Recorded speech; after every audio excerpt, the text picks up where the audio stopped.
Vítejte na procházce českou historií. Lepšího průvodce byste nenašli. Jsem totiž český lev. Po odchodu Keltů se u nás zabydlely germánské kmeny. Začíná se psát náš letopočet. To jsou oni. Civilizačně to byl rozhodně krok zpět.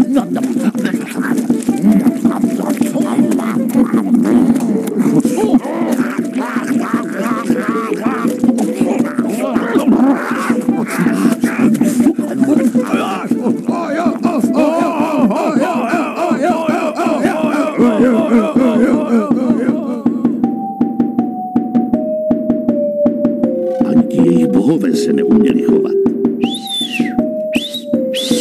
Proti germánským barbarům stála na jihu vyspělá říše římská. Aurea prima sata est estas, que vinice nullo, sponte sua sine lege. Zkrátka civilizace.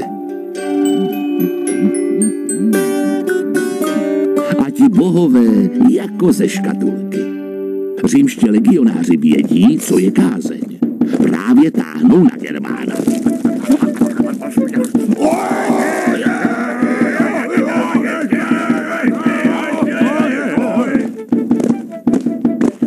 Schválně, koho byste typovali na vítěze? On smrdí! Žádám příplatek!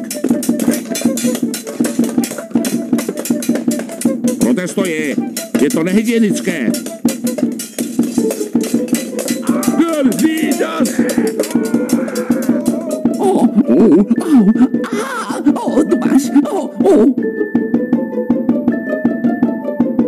Bylo to mnoho let nerozhodně, ale nakonec barbarští Germáni zvítězili.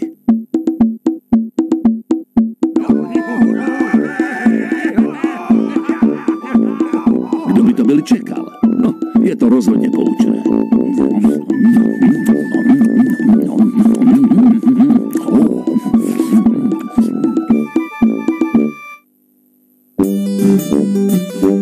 Vítězní Germáni nakonec přejali mnohé z civilizace, kterou sami pomáhali zničit. To jsou paradoxy.